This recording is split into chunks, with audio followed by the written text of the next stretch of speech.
Dear students, BA second sem history lesson 11वां आपका video संख्या जो है चौथी आपकी फोर्थ वीडियो है। हमने पिछली वीडियो में भक्ति आंदोलन के प्रभाव के बारे में पढ़ा था।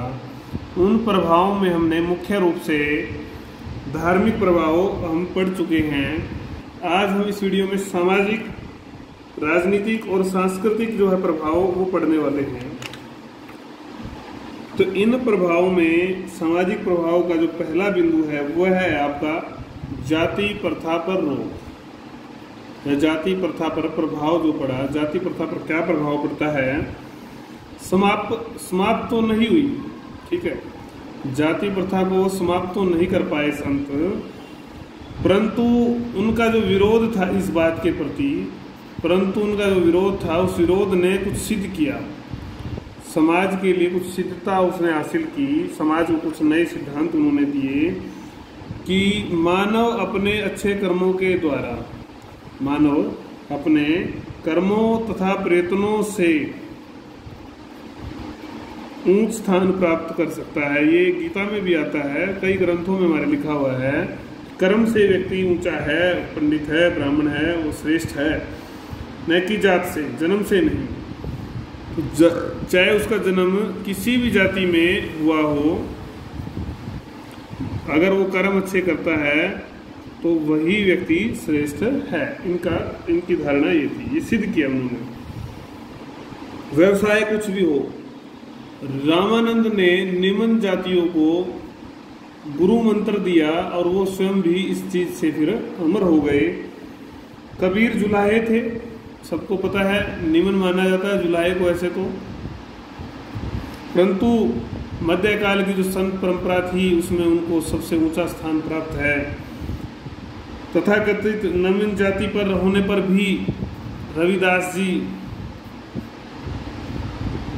समाज में ऊंचा स्थान उनको प्राप्त है। कहते हैं कि धन्ना भगत ने स्वयं अन्न ग्रहण, धन्ना भगत से भगवान ने जो है स्वयं जो है अन्न ग्रहण किया। इतना उसका ऊंच जो है भक्ति थी, उसका समर्पण था, उसके अंदर शुद्धता थी। संतों ने अपने आचरण और प्रयत्नों के आधार पर जो जाति व्यवस्था पर प्रहार किया और सॉलिड प्रहार उन्होंने किया। वो बी बिंदु जो है आपका ए बिंदु था। बी बिंदु है सामाजिक समरसता तथा सुख शांति। सामाजिक समरसता तथा सुख शांति। सामाजिक समरसता और सुख शांति का जो बिंदु है इसको भी हम समझेंगे। भक्ति आंदोलन के नेताओं ने सामाजिक समरसता पर बल दिया। सभी व्यक्तियों को एक परमात्मा की संतान जो है स्वीकार किया गया कि सभी लोग एक परमात्मा की संतान हैं। इसलिए भेदभाव किस बात का? एक परमात्मा की संतान सबको स्वीकार किया। हिंदू मुस्लिम का भेदभाव उनको स्वीकार नहीं था। हिंदू मुस्लिम किसी जाति का या कोई भी भेदभाव वो नहीं रखते थे। धर्म के बाह्य प्रतीकों के महत्व को अस्वीकार कर, बाह्य जो प्रतीक थे, आडंबर थे, उनको अस्वीकार कर उन्होंने समानता पर बल दिया, सबकी एकता पर बल दिया। संगठित धर्मों को समरसता तथा सुख शांति में बाधक स्वीकार किया। तो ये लोग आपसी प्रेम, भाईचारे, सद्भावना, इन चीजों को महत्व देते थे और इनको ही वो बल इसके ऊपर देते थे। इस सारे से समाज में सुख शांति को उन्होंने बढ़ावा दिया। इससे हिंदुओं तथा इस्लाम के अनुयायियों में आपसी प्रेम बढ़ा। यह भी ध्यान देने योग्य तथ्य है कि समकालीन सूफी मंत्र जो था, सूफी आंदोलन वाले थे, वो भी समकालीन ही था, इसी समय चल रहा था मूवमेंट। उसका प्रभाव भी इसी काम पर पड़ा। मतलब एकता आई, समरसता आई, भाईचारा आया। सूफी संतों के पास दोनों धर्मों के लोग जाते थे।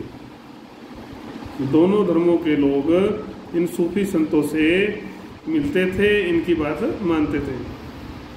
आज भी पीर परंपरा में दोनों धर्मों के अनुयायी प्रमुख स्थान पर बिना भेदभाव के जाते हैं। इनके यह स्वीकार किया जाता है कि धार्मिक सहनशीलता की भावना का विकास हुआ, इससे सांप्रदायिक प्रेम तथा सुख शांति का मार्ग तैयार होता है। फिर सी बिंदु आता है सामाजिक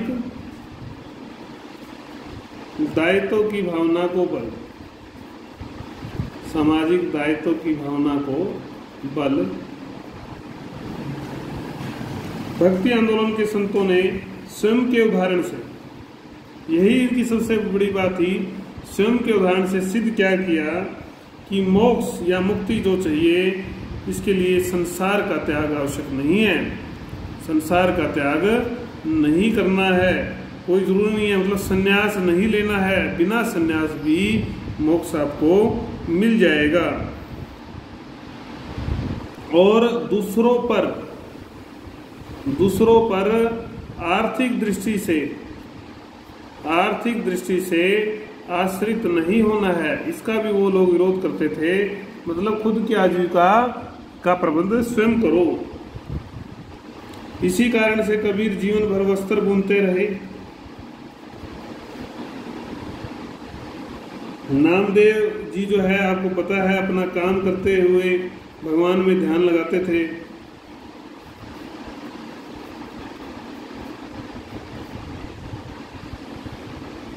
इसी प्रकार आजीविका उपार्जन के लिए व्यक्तिगत जो श्रम था, मेहनत थी, उस श्रम का, उस मेहनत का तथा मोक्ष के लिए भक्ति का जो दोनों का, भक्ति और व्यक्तिगत दोनों का समन्वय इन लोगों ने किया। इस प्रकार सांसारिकता तथा आध्यात्मिकता को जोड़कर धर्म को नवीन रूप दिया गया। सांसारिकता और आध्यात्मिकता को जोड़कर जो एक नया समीकरण बनता है, वो एक नया ही तरह का था और उससे समाज को एक इसका मिश्रण जो है, एक नया रूप इससे बनता है। समाज को एक नई दिशा इससे मिलती है। तो सामाजिक दायित्व भी निभाना है और प्रभु का भजन भी करना है। इस बात को इन्होंने कहा कि ये दोनों साथ चल सकते हैं। मानवता की सेवा पर बल। मानवता की सेवा पर बल इसने दिया। कैसे? ये वेरी वेरी इंपॉर्टेंट क्वेश्चन है, इस बात को आप ध्यान कर लें, कई बार आ जाता है भक्ति आंदोलन के प्रभाव के बारे में। कैसे? अनेक संतों ने आत्मा और परमात्मा का एक तत्व के ऊपर जो है, ये एक है, आत्मा और परमात्मा का एक तत्व है, इस बात को स्वीकार किया। सब मानते थे। भक्ति भावना में इस एक तत्व के साथ साथ मानव मात्र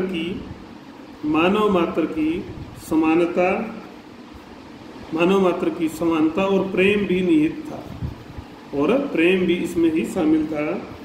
तो सच्ची भक्ति में मानव मात्र सेवा को, मानव की जो सेवा है, इसको भी एक इम्पोर्टेंट स्थान दिया गया था। सच्ची भक्ति में सेवा के माध्यम से, इस सेवा के माध्यम से क्या होगा? अहंकार की समाप्ति हो जाएगी। ये भी एक बड़ी बात थी, अहंकार की समाप्ति होना। दीन दुखियों के प्रति सहानुभूति, निर्धनों के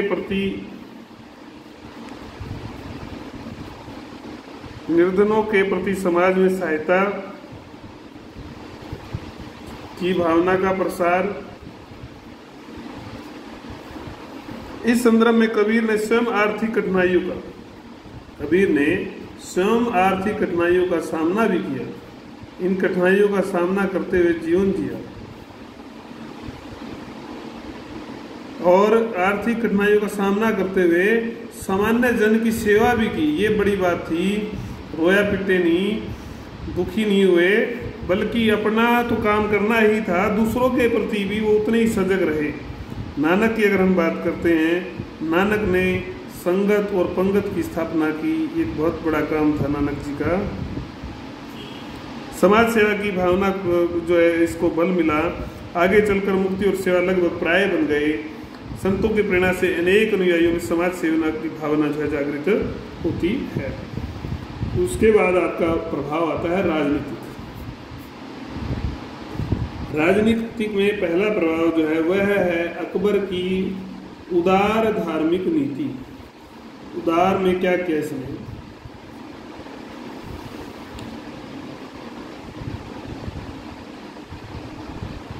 हम इसको अलग अलग क्षेत्रों में बांटकर नहीं समझ सकते। इस क्षेत्र में होने वाली घटनाओं का प्रभाव समाज के अन्य क्षेत्रों पर अनिवार्य रूप से पड़ता है। समाज एक अनिवार्य अंग भी है और एक अवयवी भाग भी है। इसका अवयवी के रूप में भी सम्मिलित होता है जो ये घटना के प्रभाव पड़ते हैं। तो प्रभाव राजनीतिक क्षेत्र भी हुआ। अकबर ने दीन इलाही की स्थापना की, आपको पता है, पर भक्ति और सूफी आंदोलन की अमिट छाप थी। इन आंदोलनों की इस दीन इलाही पर अमिट छाप थी, धार्मिक नीति पर। तो उसने सभी धर्मों से, सभी पंथों से सद्भाव की नीति अपनाई अकबर ने। इसी कारण से सद्व्यवहार की नीति अपनाई, सद्भाव की नीति अपनाई। राजपूतों से उसने वैवाहिक संबंध स्थापित किए।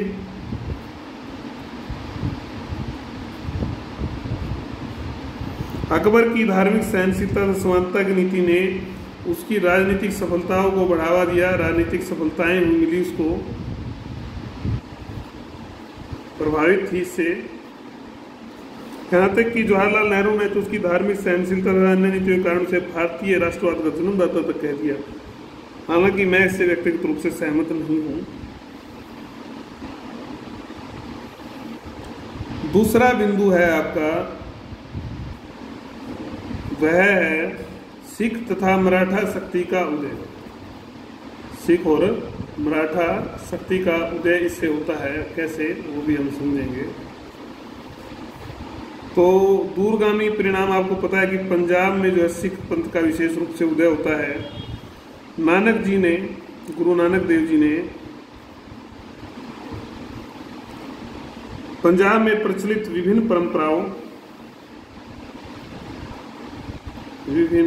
परंपराओं, इस्लाम की जो परंपराएं थी उनको, सूफी परंपराएं थी उनको, इन सब का समन्वय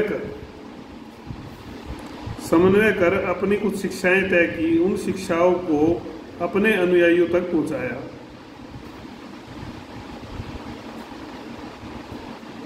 उनकी शिक्षाओं ने तथा उनके पश्चात के गुरुओं की शिक्षाओं ने सिख मत का रूप धारण कर लिया।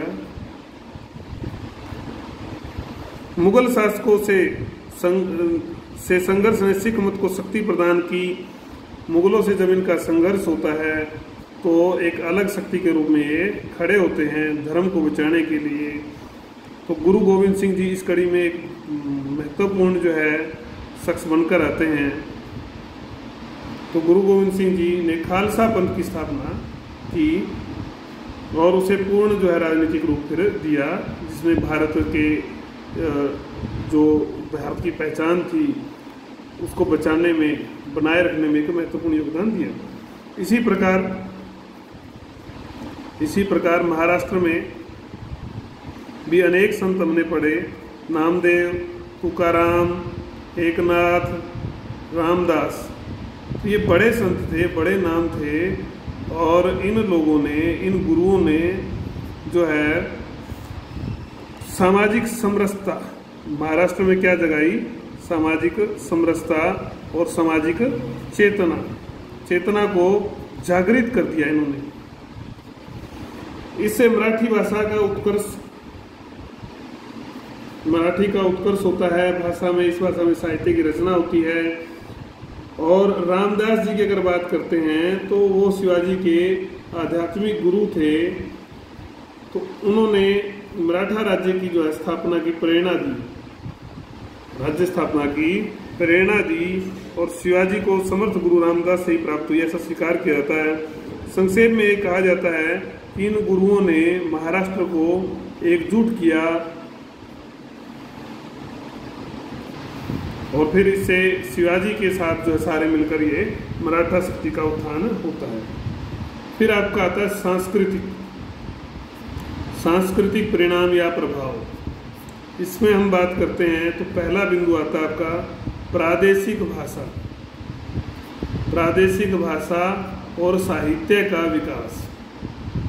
इसको हम समझेंगे भक्ति संतों का प्रभाव पंजाब से हम देखते हैं, पंजाब में हमने पढ़ा, पंजाब से दक्षिण भारत तक, उत्तर में पंजाब पड़ता है ना, और उधर अगर हम पश्चिम पूर्व में देखें तो गुजरात से बंगाल तक देखा जा सकता है। तो सभी जगह कुल मिलाकर पूरे भारतवर्ष में प्रभाव था। अगर हम प्रभाव की बात करते हैं, प्रभाव क्षेत्र की, जहाँ जहाँ संत उपदेश देते थे, ये संत उपदेश देते, स्थानीय शब्द, वहाँ के स्थानीय जो शब्द थे, इनकी भाषा का माध्यम वह अंग बन जाते थे। इस रूप में भारतीय प्रादेशिक भाषाओं का विकास हुआ। प्रादेशिक जो भाषाओं का विकास होता है, उनमें साहित्य की रचना होती है। भक्ति आंदोलन की एक महत्वपूर्ण ये जो है भाषाओं का विकास और सांस्कृतिक रचना, साहित्यिक रचना, एक महत्वपूर्ण सांस्कृतिक देन थी। ब्रिज भाषा,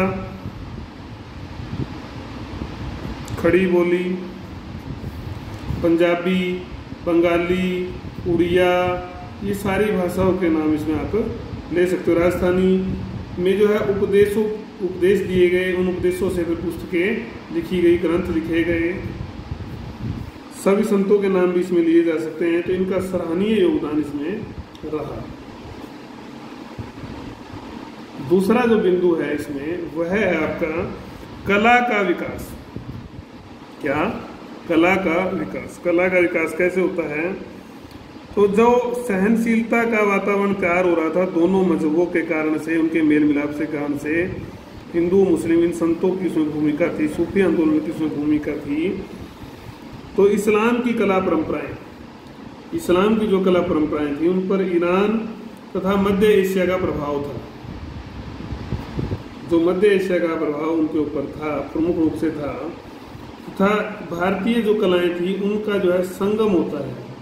क्या होता है उनका संगम? मतलब वो मिल जाती हैं, उनसे एक मिश्रित रूप विकसित होता है। तो इससे इंडो इस्लामिक कैसी कला विकसित होती है? इंडो इस्लामिक जो है कला विकसित होती है। इसने भवन निर्माण को भी, चित्रकला को भी, अन्य जो कलाएं थी उन संगीत के क्षेत्र में भी, इन सब कलाओं को प्रभावित किया। सूफी संतों ने विशेष रूप से संगीत को प्रभावित किया था। अमीर खुसरो ने भारतीय धनों के आधार पर, अमीर खुसरो 2 अंक में आ सकता है क्वेश्चन, अमीर खुसरो ने कव्वाली